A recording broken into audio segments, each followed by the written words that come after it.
got the cornfield calm, Midwest tone, but he's spitting facts like a dog with a bone. Lanky frame, fire-haired, eyes on the case, breaking down the game and the darkest place. Sports scores to murder boards, Hoosier logic cuts like swords. From Friday lights to chalked out lines, this redhead's brain rewrites the lines. Inside the Hoosier mind, where the stories twist and stats unwind. He's a legend in flannel, mic in hand, digging deep where few can stand.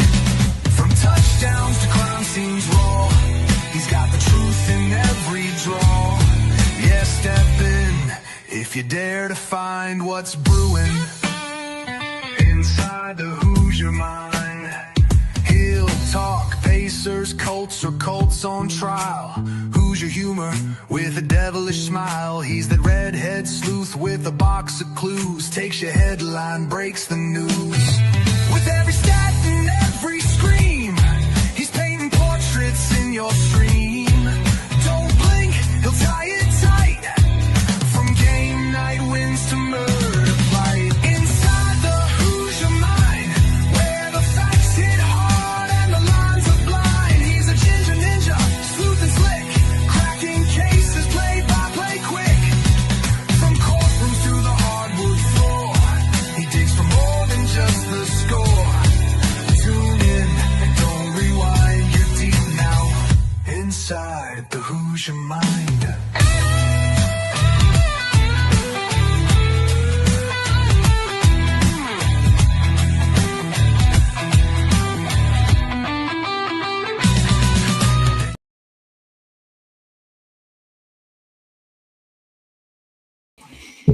There we go. Hope if I'm not muted. What's up, everyone? Welcome into Inside the Hoosier Mind, brought to you by Military Broadcast Radio, helping give veterans a voice, as well as Gunfighter Beard Company, a Marine vet out of South Carolina who makes all homemade beard care products, everything to make your beard look and smell good.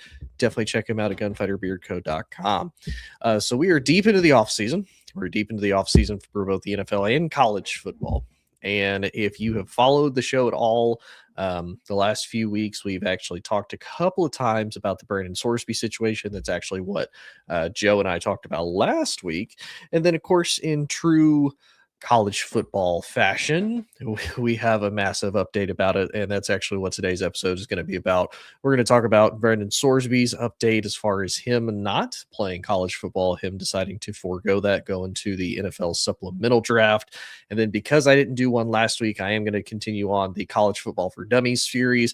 I'm going to actually do 2 episodes, so it's going to be episodes 2 and 3 in this one, where I'm going to cover defense and special teams. I even have some visual presentations to add in on this one. Didn't do it for the special teams part, but I do have it for the defense. It's going to be hopefully a lot of fun. And then in a couple of episodes, maybe even the next episode, we'll see how this goes, see how my mind ends up planning everything out. We're going to go into the actual specific college football conferences themselves, kind of the history of them, where the teams come from, who has recently moved into the conference, who's original founding member, some of the historic rivalries and whatnot, both in the conference and outside of the conference, et cetera, et cetera. So still going to be a lot of fun as we go into deep here into the offseason of college football. But let's dive into the first big thing as far as the Brendan Sorsby update. So it was actually announced yesterday evening that Brendan Sorsby will not be playing college football for Texas Tech this fall, that he is going to go ahead and forego his eligibility, even though he did get he did receive an injunction that would allow him to potentially play this year in 2026. Now, for anybody who doesn't know, if maybe you're catching up or kind of new to this, or if maybe you've just caught tidbits of it, Brendan Sorsby is a college football quarterback who he originally started on the Indiana Hoosiers as a redshirt freshman. He was like way deep down on the depth chart. He didn't really see any playing time. Bet on his own team as far as through legal gambling apps and whatnot. Bet while he was at Indiana. He ended up transferring to Cincinnati, ended up becoming the starter there at Cincinnati for a couple of seasons. Was betting while he was at Cincinnati. Hit the transfer portal this past spring. Texas Tech went all in on him. He was considered one of the top quarterbacks of the transfer portal this past offseason. And Texas Tech paid him $5 million to potentially be their starting quarterback to hopefully lead them into hopefully what they would believe would be a deep playoff run and a potential national championship. And before he even got to play a true meaningful snap in this, there was somebody who decided to be a whistleblower and reported him for the fact that he had been gambling. He did self-check himself into a rehab facility in Arizona for about 30 to 45 days. Got some of the help that he needed, but as a result, the NCAA immediately suspended him for that because the NCAA rules, you are not allowed to gamble on football. You're not allowed to gamble on basketball, either collegiate or professional, either or. Same with baseball. And apparently he was doing it for football games. He was even doing it in football games that he wasn't necessarily playing in, but his teammates and the team that he was on was playing in. And that's a huge no-no for the NCAA. And as a result, there is a huge amount of backlash for the injunction that he finally ended up getting from a local Texas judge who did grant him the injunction. And there is a whole lot of debate and argument as to the legitimacy behind that. Of the injunction had to cause irreparable harm to himself, to basically his career, etc. And the argument was he's not going to be able to be coached by some of the best coaches. He's not going to have access to some of the best trainers. He's not going to have access to some of the best facilities, etc. Because he would essentially be removed from the team had the ban from the NCAA gone through, and the injunction stops that. Well, because the injunction was able to go through, Texas Tech now found itself in a huge pot of absolutely boiling water. And there's a whole lot of backlash. There's backlash from other conferences saying that they were going to potentially cancel all future sporting events, football or non-football related, with Texas Tech. There was even issues within the Big 12 of the entire conference going after Texas Tech, even some of the conference teams saying that they didn't want to play Texas Tech at all. Even as soon as this upcoming season, they didn't want to play. Texas Tech was fully prepared to go to bat for that and fully prepared to tackle that issue should it arise by basically saying, hey, if you do, we're more than going to take the legal route in this and go into court.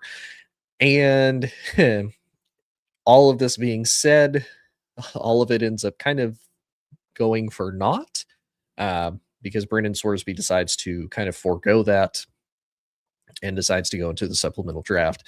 So I do want to kind of look at it from a few different perspectives and a few different ways of what I think has happened, because there's not really been a say as to why. It's just been a lot of speculation as to their thinking of, okay, this is probably why he decided to not even continue this fight and just go ahead and do the NFL supplemental draft.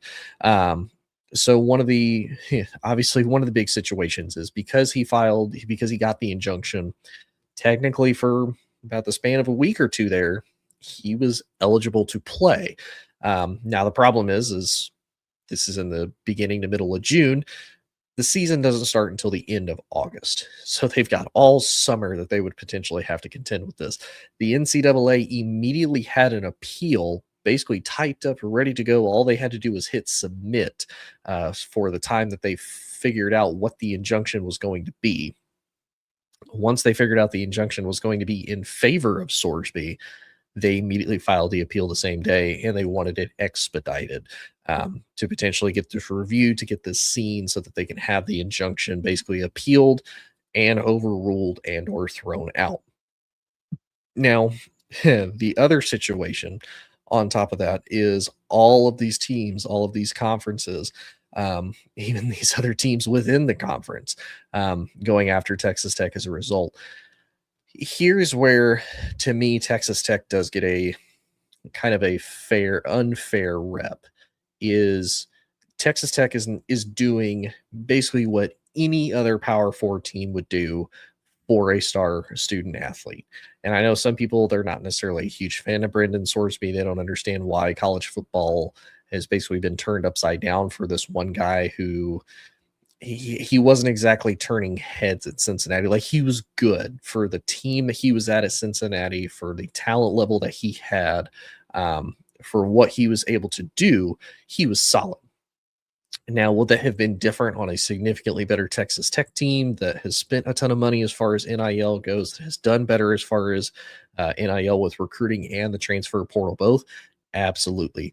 I think Brendan Sorsby would have been tremendously better had he truly had the opportunity to play. Um, the really bad part, though, is because Texas Tech decided to double down and defend their star athlete. um, People are now, criticizing them. Why are you letting a kid play that is potentially compromising the integrity of the game? And eh, there is a part of me that completely understands that. Um, eh, because at the end of the day, the integrity of the game is really pretty much the only thing a team has. Like, it is truly the only thing that, whether your team is good, whether your team is bad, in the middle, indifferent, whichever the case may be, everybody always has the integrity of the game, that we are playing the game to our utmost abilities with the best competition, with our best heart, 150% effort. We're doing this day in and day out during football season, in the off season, etc. We are doing this legitimate, by the books. None of it is faked. None of it is rigged or anything like that. And so with them, backing him up doing that, it then puts a lot of things into question of, oh, well, did Texas Tech lose this because he made a bet? Did he offer to potentially, pay out a, other team's quarterback or other team's defense? Or, does he pay them off if they end up getting a win or if the other team takes a fall? So there's a lot that goes into it, as far as, okay, well, there's some really bad negativity and irreparable harm back here. On the other end, though, for Texas Tech, to me, is where they're caught between a rock and a hard place, because they're a Power Four team that made the playoffs, that has made a big push, and there's even talks of them suspending Texas Tech from even making the Big 12 the conference championship game. Should they, go on that run and they still play Sorsby?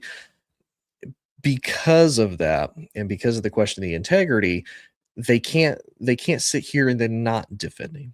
Because if you're a Power Four conference like that, and if this guy is and if this, person, this human being, is truly a part of your team and a part of your community, you're going to do what you can to help him. And I feel for Texas Tech, because had they not, all of the criticism, oh, why didn't you help this young man? Why didn't you give this man the help that he needed? He has an addiction. He has a problem. And now, whether or not you agree or you disagree or you like or don't like Brendan Sorsby, at the end of the day, he did have a legitimate problem. It was an upward of like over 4,000 bets, and he bet over $90,000 within a span of like 4 to 5 years. He had a problem as far as when it comes to betting. So, that's really not a question. Um, but it does lead to um, the question of, what does this do for college football moving forward? And what does it do for, teams like Texas Tech? What does it do for the Big 12 conference as a whole? Because now you're you're really, pushing the pedal to the metal, as far as, we need to ramp up having a better governing system over college football. There's some arguments that they might want to try to do self-governing. So basically, like Brett Yormark, who is the commissioner for the Big 12, if all the, conglomerate universities of the Big 12 come together and say, hey, you can dictate what we can and can't do, or you'll basically have the final say, like, all of us will put in a vote and then you make the ultimate decision. We're just going to govern ourselves. There's arguments that could be really good. There's arguments that could be really bad. And part of it is because, while Brett Yormark is going to be looking out for the best interests of the entire conference, it may also come out to be one of those, like, you just simply get outvoted or outnumbered. The only two teams that basically weren't completely on board with boycotting Texas Tech as far as playing them was BYU and UCF. It's like, okay, well, yeah, 14 well, technically 13-2. When it comes to that, excluding Texas Tech, it's like, majority kind of rules in that, but maybe it's something that's, maybe even more split. If there's 16 teams, say it's 8-8 or it's 9-7, like, yeah, well, the nines just barely have it, and Brett has to go with that. So there's a little bit of a danger there when it comes to little self governance. But then, of course, the other argument of who is going to be the overall governing body um, that oversees college football. The NCAA, we all know, or if you don't know, the NCAA is basically losing power every single day. And where the NCAA truly loses power is in these individual state battles and in these individual court cases that we've basically seen run rampant now for the last few years. Not even something just as major as gambling, just a lot of it eligibility. Sometimes they count junior college years, sometimes they don't. They've been a little bit more stringent here of lately as far as um, some of the eligibility rules for how long you can be in college football. I don't know if anybody remembers, there was a tight end at Miami a couple of years ago. He'd been in college football for like 9 years. Like, he played with Justin Herbert, he played with Bo Nix at Oregon. Like, he played with so many quarterbacks. He's in his 30s. And still in college football, still playing. And I think he was already working on like a doctorate degree at that point. So they've been weird with some of their eligibility and whatnot. And so that's where we see a lot of the NCAA lose some of these court cases and some of these battles. And that's why it's like, the NCAA doesn't really have any teeth, because some state judge is going to fight it, and then it's just got to go through a legal court system. Let's see. Mike Shara DuPont, is that right? Hi, appreciate you tuning in. Um, so it's a weird situation.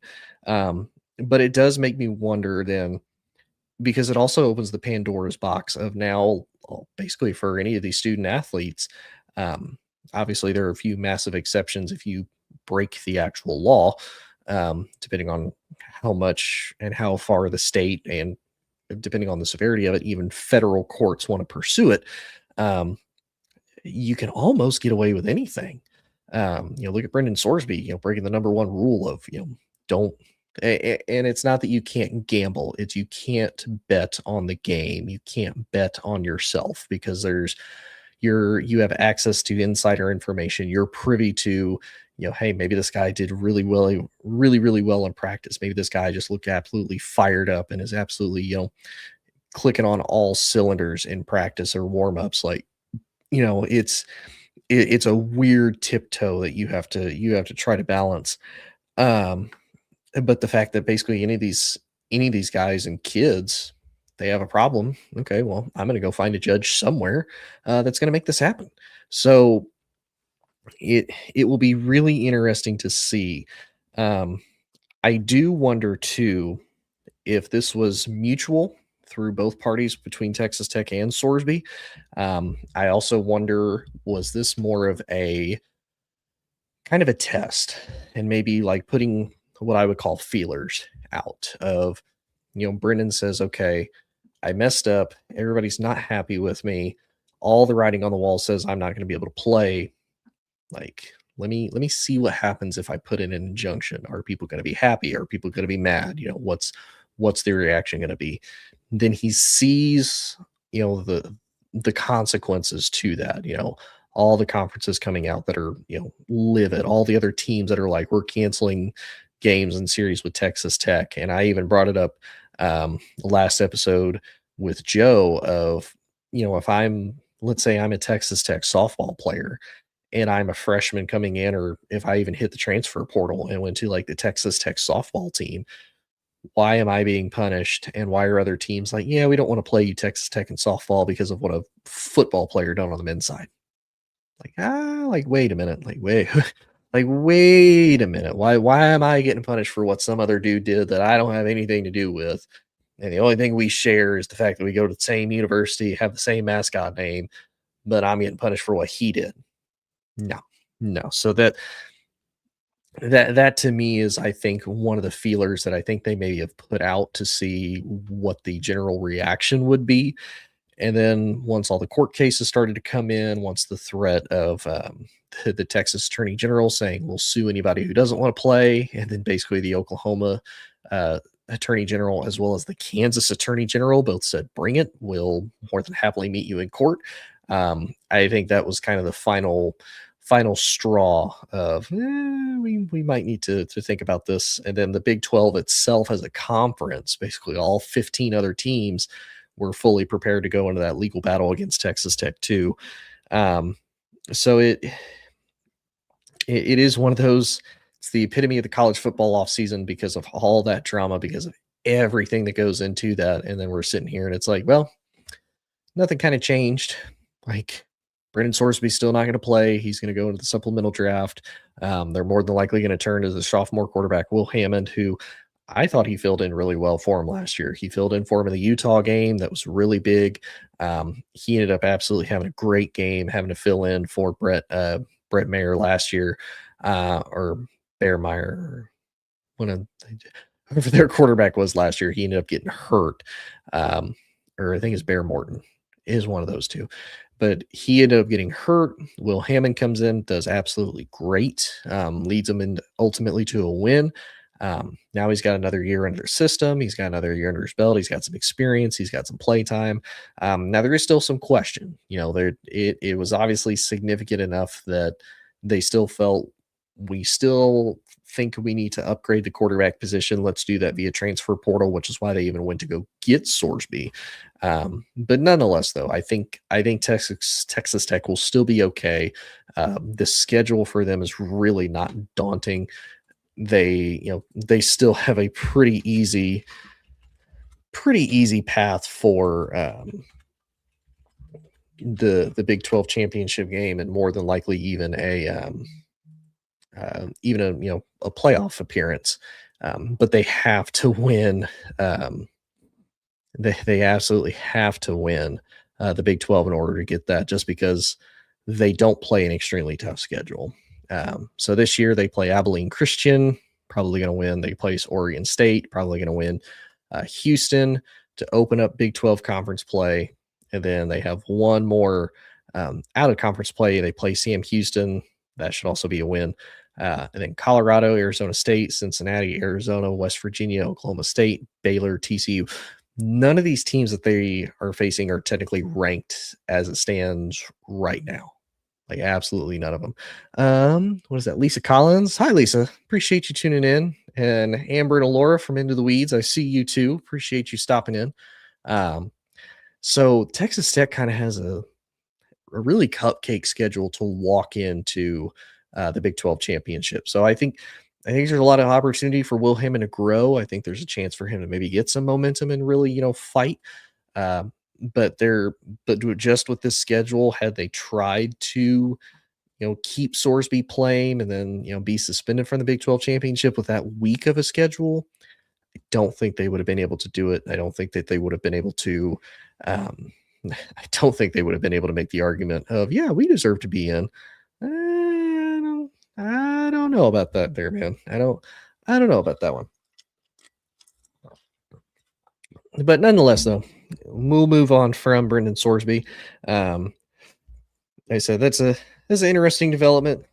Like I said, he's going to go to the supplemental draft. That's actually next week on the 22nd, so that's next Monday.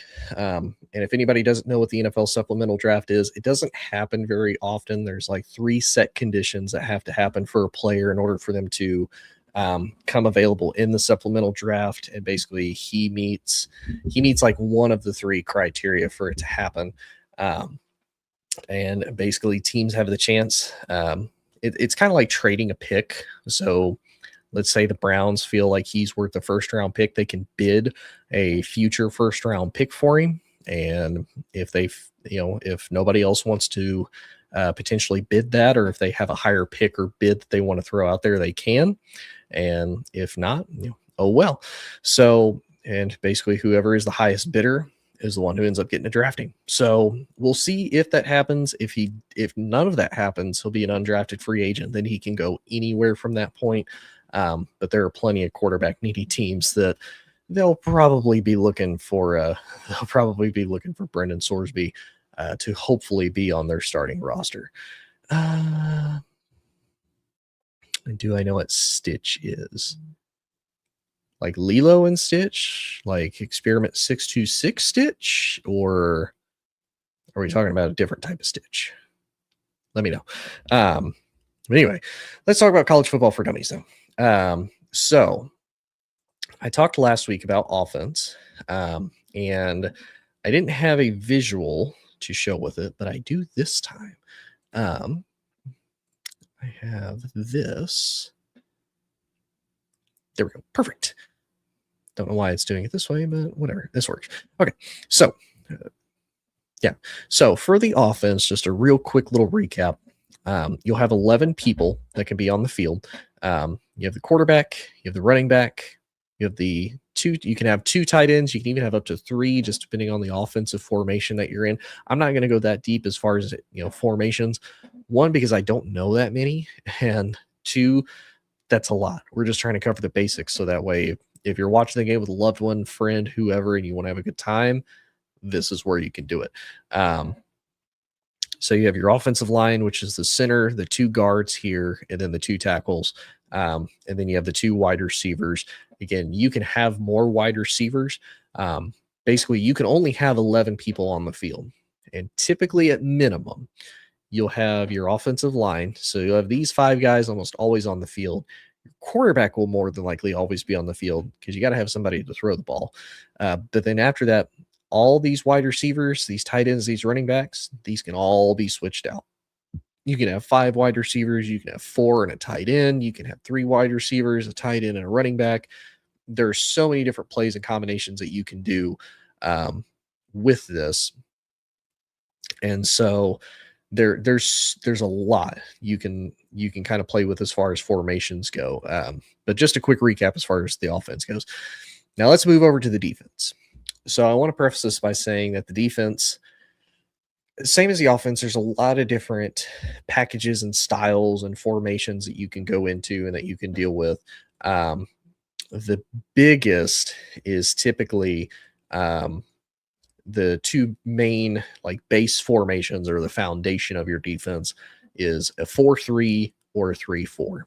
And all that means is 4-3 and 3-4 is how many linebackers and how many defensive linemen you have on the field at the time.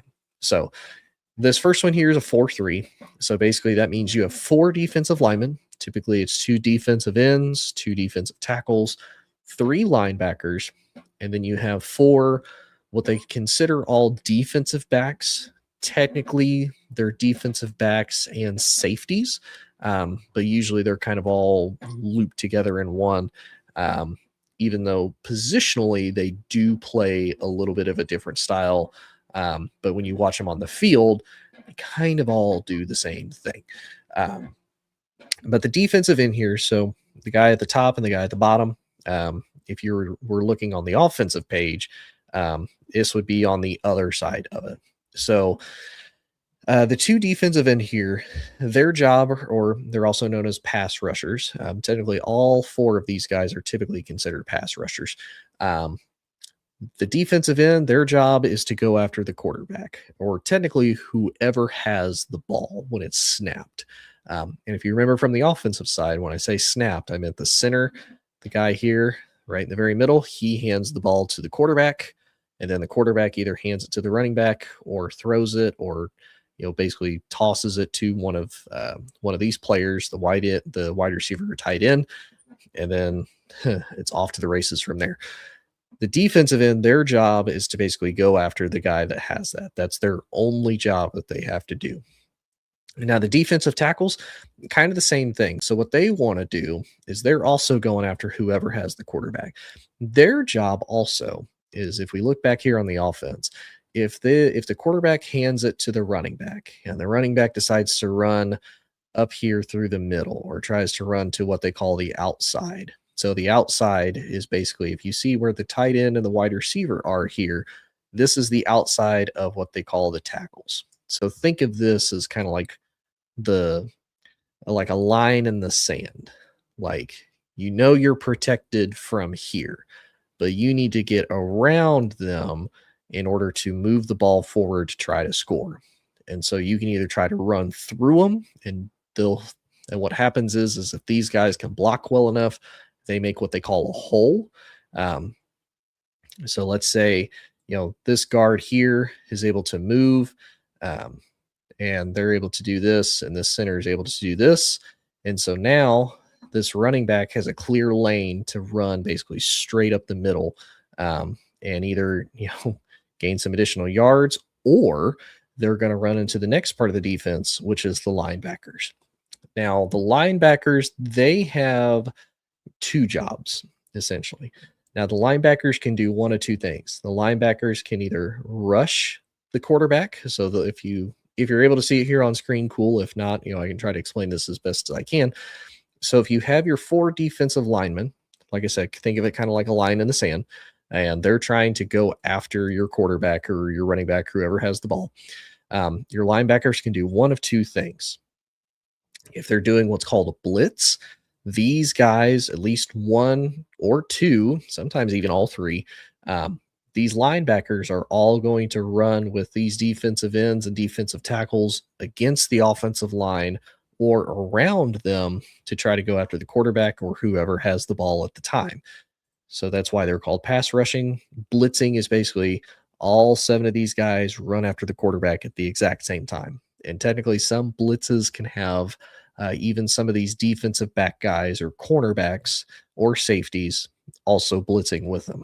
Just depends on kind of the versatility, what down it is as far as where they're at, and also depends on where they're at on the field. Also depends on how good of a quarterback they think that they're facing or not facing. But basically, these linebackers can rush the passer, or they can do what's called dropping back into coverage.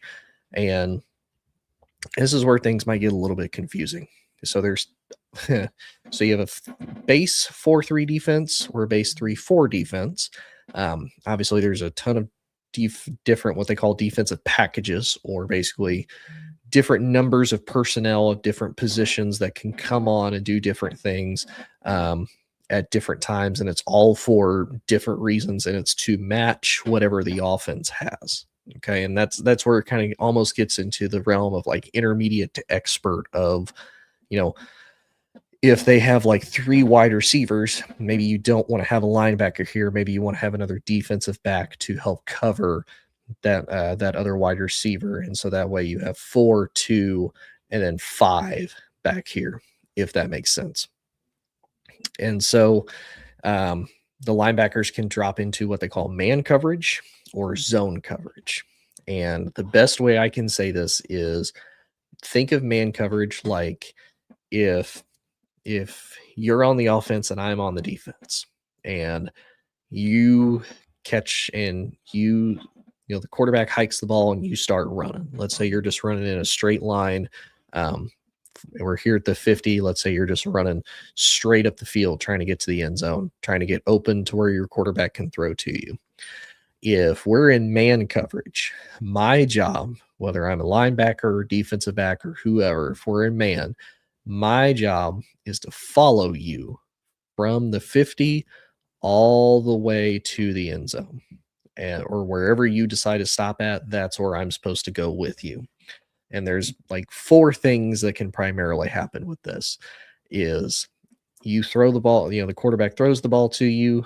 If you go up and catch it, and then I tackle you, that can happen.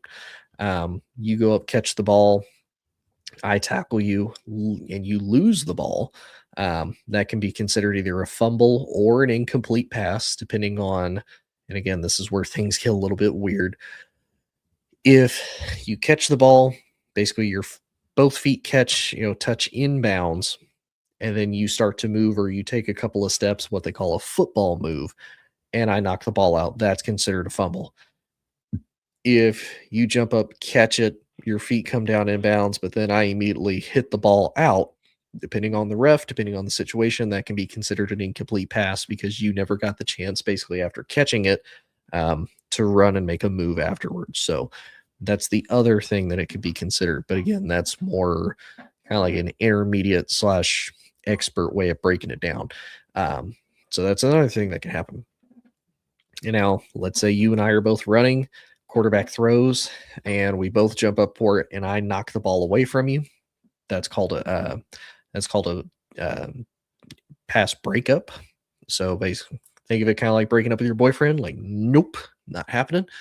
Um, or I have the opportunity to catch the ball as the defensive guy, and if I catch the ball, then I have the opportunity, if I'm able, I can then try to run it back into the end zone to score a touchdown for my own team, and then that's what's called a pick six. And think of it as quarterback throws the ball in the air, I pick it out of the air, kind of like you're picking an apple from a tree, and then I run it back for a touchdown, which is 6 points prior to them kicking the extra point.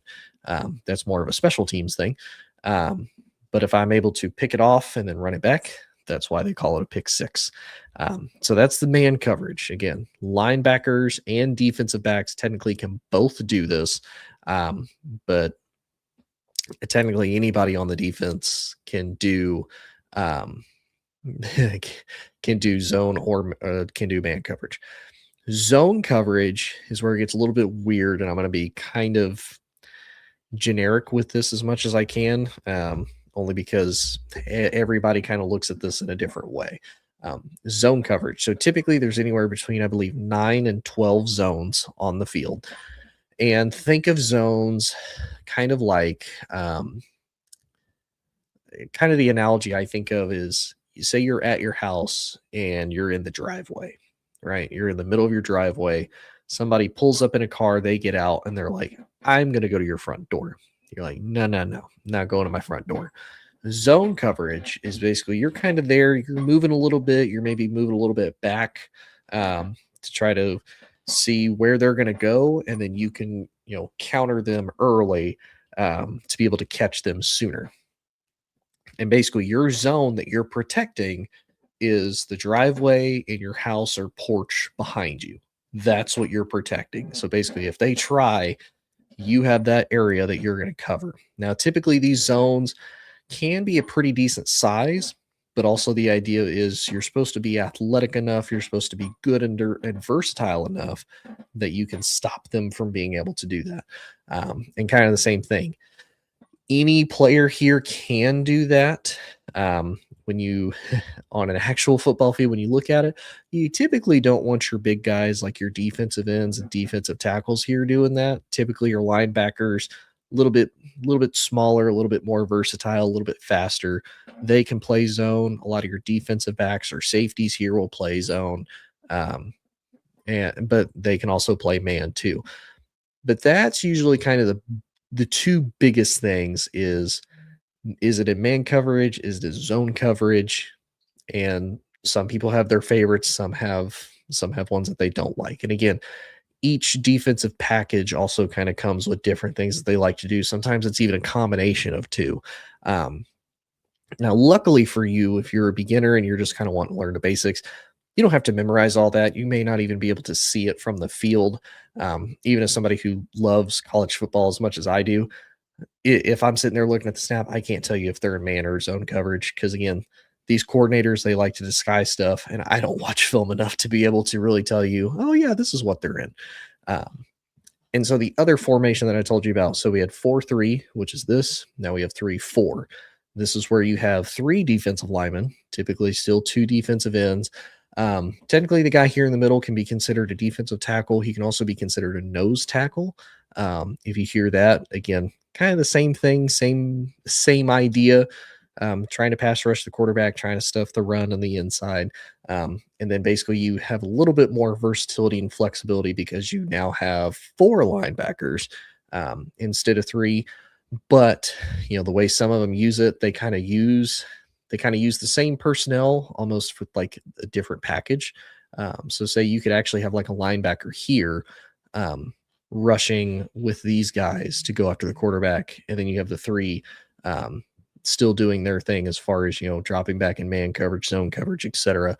So it all just kind of depends on your coordinator, what they like, what your team likes, what they're kind of looking for. And a lot of it's also up to your head coach. What does your head coach like? What do they like to run? I know it's probably not a good comparison. I know when I played a lot of early Maddens, I liked the 3-4 defense just because I liked some of the players. That was when the Cowboys had like DeMarcus Ware and they would run a 3-4 defense.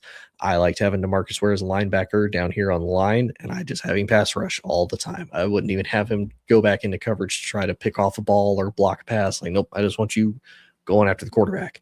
And then as they changed defensive schemes, and then as I got a little bit older, and played, more Madden and more college football, I like a 4-3 defense better. I like having the 3 linebackers here is kind of an option. And then I like having at least 4 guys being able to go after the quarterback, especially if they're, they have a high enough motor, if they're, versatile and athletic enough. I like having a 4-3 personally. But again, it's to each their own, each their preference. And there's so many other packages that, so many other things that you can drop into.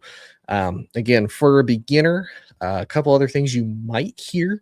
One's called nickel. Nickel is typically one of these linebackers here is removed, and then you have that's weird. One of these linebackers here is removed, and then you replace them with another defensive back, and that's what's called nickel, because now you have 5 defensive backs back here to try and stop somebody from being able to throw against you, whatever, especially if they think it's going to be a passing down kind of thing. You can stop that. The other one is called dime. Dime, kind of the same concept. That's more you get rid of another linebacker, then you have another defensive back. And so then you have 6 defensive backs, and you have basically 4 defensive linemen, and you can even go farther and farther beyond in that. So there's a lot you can dive into, and I'm not going to try to dive into all the specifics because, again, I don't know them into. This is just supposed to be for beginners. You just need to learn the basics to be able to help get through a game. So unfortunately, that's all the visual presentations I have as far as defense and whatnot goes. The other part is special teams. Now, special teams is a little bit different. There is essentially 3 things for special teams that you need to remember when it comes to both college and professional football. Special teams, if let's say it's on 4th down and the announcer says, oh, they're going to have to punt here, and you're going to see kind of this weird formation, and you're going to see a guy all the way in the back. He's just going to be kind of by himself on both sides. Okay. It's because they kind of mirror each other. If you have the ball and you're punting, you're going to have your punter out there. He's going to take the ball. He's just going to kick it straight up in the air as far as he can. And then on the other side, if you're receiving the kick, you have a return man. Now, the return man has one of 2 options with that. He can catch the ball, and then he can try to run it and try to return that ball for a score. That's what they call a kick 6. Or what happens usually a lot of times is the punt goes up in the air. The other team, the team that's kicking, will run down there, and their job is to try to stop him from advancing the ball forward. Now, after he catches the ball, they can knock the ball out. That's a fumble. If he basically messes up the catch, if he tries to catch it and it falls out, that's what's called a muffed punt. Basically, he screwed up. And if he doesn't recover that ball, or if his team doesn't recover that ball, whoever kicks it can, and then everything basically restarts over. The team that kicks it gets the ball back. They get a whole new set of first downs, and then they could potentially try to score again. So you'll see that a lot of times that can be a whole entire momentum shift for the team if they do that, and if that's able to be successful. So punting and receiving is the first thing. The second thing is kicking. Okay. And technically punting is kicking, but you'll see what I mean. So there's 2 forms of kicking that they also do. One is the kick off. Okay. So that's typically when the game first starts, right? And they're like, oh, we're 10 minutes to kick off. Everybody all lined up. And then on the other side, you got a whole bunch of guys all lined up, ready to catch the ball. And the same thing, try to run it back. And if they can run it back, that's 6 points. It's a touchdown if they're able to get it and cross the end zone. So typically with a kick, because this is actually changed professionally and collegiately, I'll kind of tell you the difference. With college, they do it with what's considered the old kicking way. The guy runs up, he kicks the ball. Everybody on the kicking team runs to the opposite end of the field to try to stop the guy who's catching it and trying to run it. Now in the NFL, they changed the rule last year. So basically, the guy kicks it, and then nobody else on the kicking team can move until the other team basically catches the ball and then starts to run it. When he finally advances, then they can run, and it's kind of like the old system. It's a little bit different. It's supposed to help with some more of the kick returns. It's supposed to make the kicking return a little bit more interesting, because if your significant other or loved one has watched football for a long time, kicking was not always the most exciting thing. A little fun history fact: Devin Hester, for more recent fans, is a great kick returner, a great punt returner. You want to be you wanted to watch out if you kick the ball to him, because he probably would return it for a score, and he did that a lot throughout his career. Um, so that's where there's a little bit of a difference. The other thing kicking does, like kind of how I mentioned, with what's called a point after, or a PAT, which stands for point after touchdown. That happens no matter how you score a touchdown. If you run the ball into the end zone, if you throw the ball into the end zone for a touchdown, if you get a defensive pick six, if you return a kick all the way back, you have what's called a point after touchdown. And you'll have all your guys line up. Typically, it's a lot of your offensive linemen, some tight ends, maybe some of your backup guys. They all line up. You have two guys. You have your kicker, kind of lines up, and he does this like little two-step spacing to angle himself. The punter will take the ball and hold it or snap it. He holds it, and then the kicker tries to kick the ball through the uprights. Okay. If he gets it through the uprights, that's 1 point. After a touchdown. Now, let's say they didn't score a touchdown. Let's say and this is also where it gets a little bit weird. Once you cross the 50-yard line, you have a few different options. If you just cross the 50, let's say you're like the 49 or 48 of your opponent's territory, you can kick a field goal. It's a really long field goal. It's like 60+ yard field goal. So you can. It's just usually not recommended that you do that. But there's a lot of kickers that have gotten better. They've gotten more accurate. They have bigger legs. They still try, and some of them have succeeded. But let's say you're at like the 35-yard line, and it's like 4th and 7, and you're at your opponent's 35-yard line. It's like, you know what? We're going to kick a field goal. Now, a field goal, same exact formation setup as what you would do for a point after touchdown or a PAT. It's just if they make the ball through the upright, it's 3 points instead of 1. So that's another thing that a lot of teams will try to do to score. And again, you've probably seen that. Now, there's some games and contests, they only kick field goals, and it's not as fun or as cool. Some, they don't do anything, and it's even worse. Some, that's all they're able to do is kick field goals, and the other team is scoring touchdowns. All depends on the team, the people, how the game goes, etc. That's just the competition. That's just what it is. Now, there is one other thing that can happen with it's a special teams and it's an offense.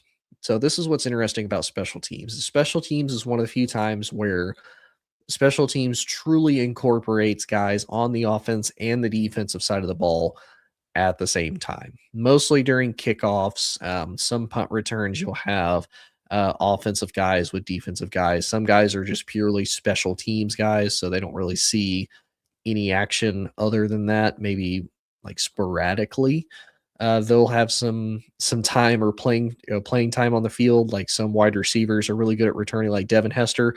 He wasn't a great actual wide receiver, but he was great on special teams returning the ball if it was kicked to him. He was great at it. Otherwise, not so much.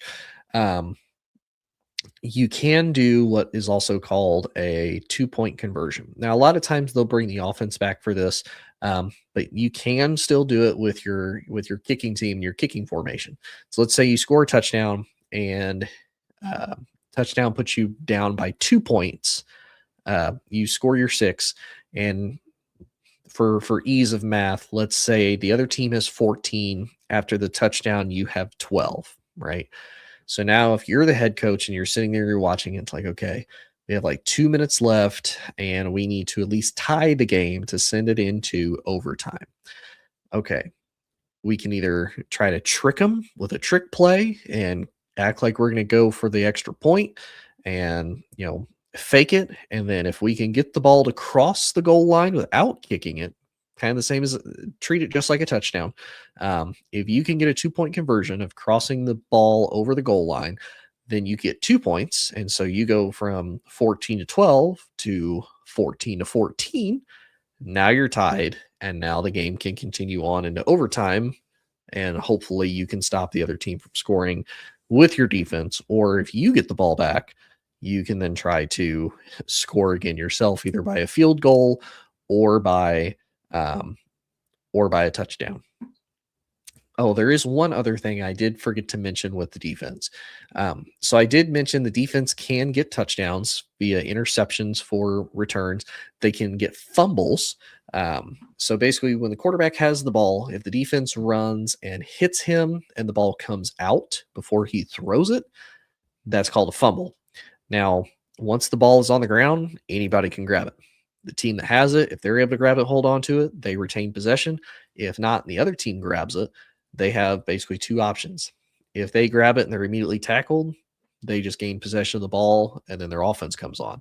If they're able to grab it and then they can run and try to score a touchdown, they can get 6 points that way. That's one way your defense can score. Another way is what's called a safety. Okay. So I'll actually bring this back up. It's hopefully kind of give a better idea.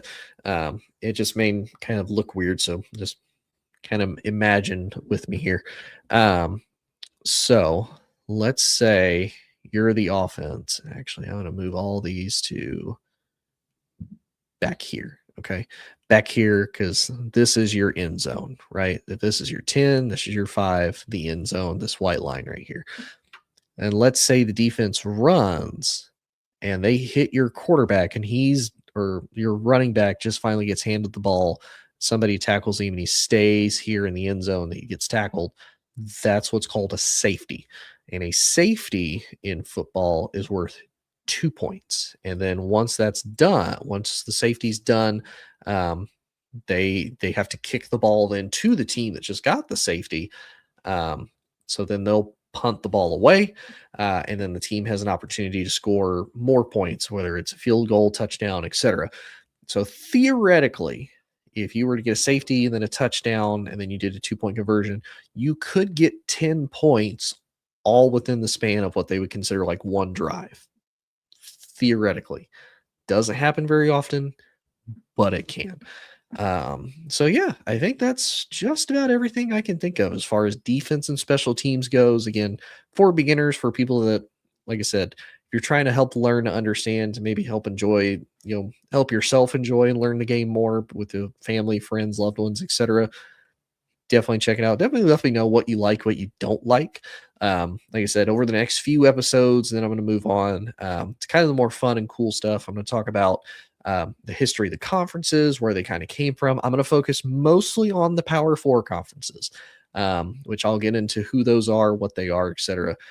So if anybody's a fan of the Group of Six conferences, I apologize. I will, if you really, really want me to, I will potentially do an episode on the Group of Six, kind of explain who they are, and kind of the same thing. I might go after more of the bigger Group of Six conferences, such as like the American, the technically now the Pac-12 would be considered that, maybe even the MAC. So I potentially will. You just gotta let me know. But appreciate everybody tuning in. Appreciate everybody listening. Hope you enjoyed it. If you like my stuff, I'm all on social media. Please check me out. Please like, share, subscribe.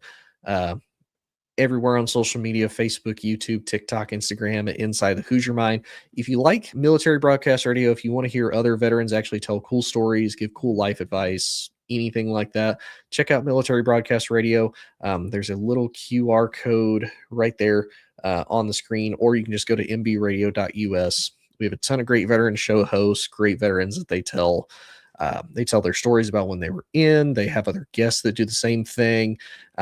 And that's really MB Radio's whole entire thing. It's letting veterans' voices be heard because they have so many cool stories. There's so many cool things veterans get to do and experience with people from all walks of life. And people just want to share that. They just want to talk to people. And hey, that's my biggest thing. If I can help you through something I learned, that would be cool for me. So definitely go and check them out. And if you want great beard care products, if you want to support a local veteran here in the U.S. that he makes all this stuff and ships it all out here in the U.S., check out Gunfighter Beard Co. Gunfighter Beard Company at gunfighterbeardco.com. He's got a whole bunch of great stuff, great smells. He's got some of his summer scents coming out and whatnot. So he's absolutely great. But appreciate everybody tuning in, and we will see y'all next week. Ladies and gentlemen, thank you for tuning in to Military Broadcast Radio. As we wrap up today's show, we want to remind you that the podcast of today's episode will be available right after we go off the air. So if you missed any part of the show or want to listen again, be sure to check it out. And remember, we're here to support and honor our veterans. Your stories and experiences matter, and we are committed to giving you a platform to share them. That's right. We're here to give our veterans a voice. So don't forget to catch the podcast and stay connected with us. Giving our veterans a voice.